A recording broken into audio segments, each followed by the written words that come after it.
Good morning, everyone. This is feedback from Module 7, Evaluating Sources.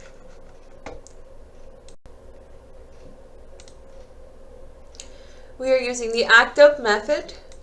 So it's an acronym. We're looking at the author. So who wrote the information?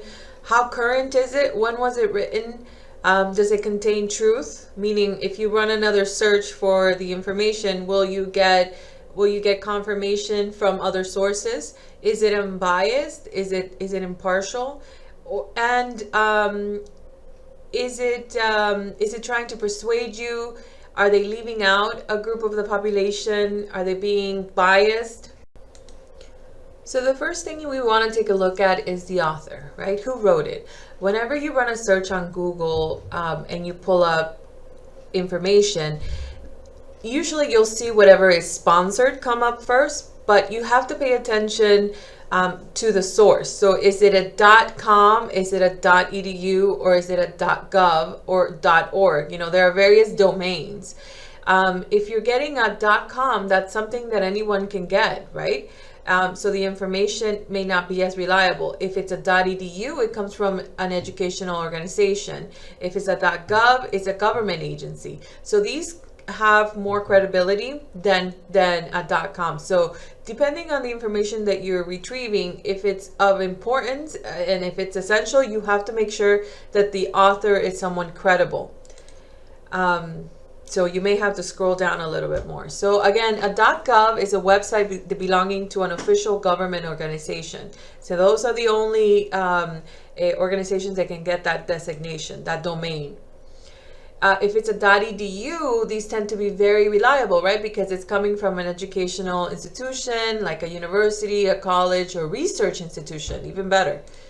If it's a .com, you know, these are commercial websites. They're websites that want to make money. They're personal websites, blogs, and more. And so they're great for leisure and for general knowledge, but when it comes down to your search for something reliable, then you should, it's best to go with the .edu and .gov. Another thing that you must pay attention to is the currency. When was this information published? Because if it's outdated, then it's of no, then that needs to be taken into account. So is the information current or out of date for your topic? It depends on the topic, right? Historical information may have a lot more leeway in the date of publication than would something to do with the sciences, for instance. You also have to take a look at how accurate the information is, right? Is it fake news? If you run another search, will you get confirmation? Do they cite their sources? If there's a list of references that you can double check, that's a great sign. Are there grammatical mistakes, right? And of course, can you verify the claim by running a side search? Is the information unbiased? What is the purpose of the information? Are they trying to persuade you? Are they trying to sell you a product? Are they impartial, right? So you have to take into consideration the motivation of the authors. So is it fact or opinion? Is it selling you something? Is it trying to persuade you? And then what is the privilege of the author? Who is writing? Are they a primary source? Were they there? Or did they get the information from someone else? Who is missing from the conversation, right? Are they targeting a specific demographic, or are they being unbiased? So consider that as well when you are retrieving information.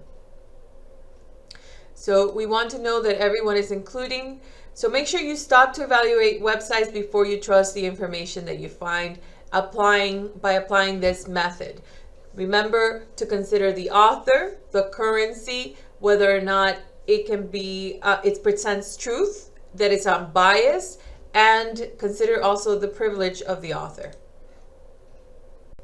So there was a very interesting study conducted last year across urban school districts where they tested classroom-based interventions with students, in which students were taught online evaluation strategies, sort of like you were taught, the ACT-UP method.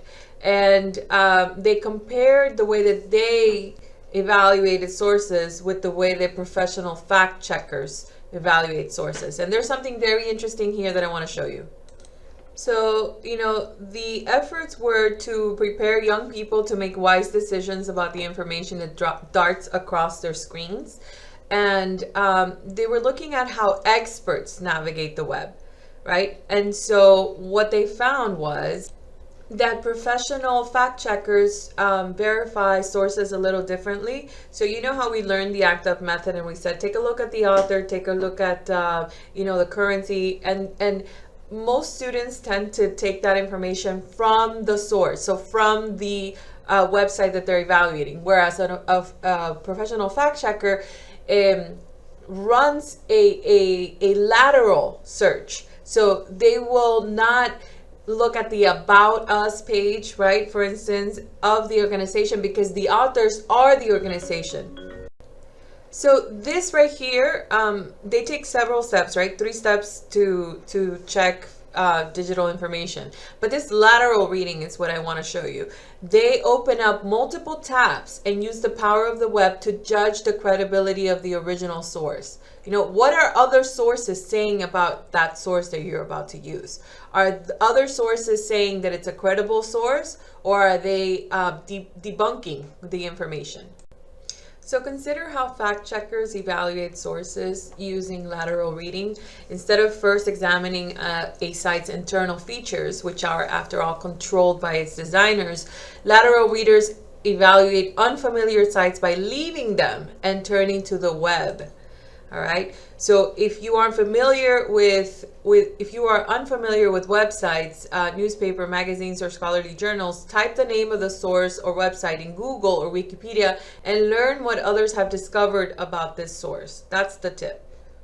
Great. Thank you everyone for submitting your discussion posts. If you have not done so, you still have time. We'll see each other on Friday. Have a great week, everyone.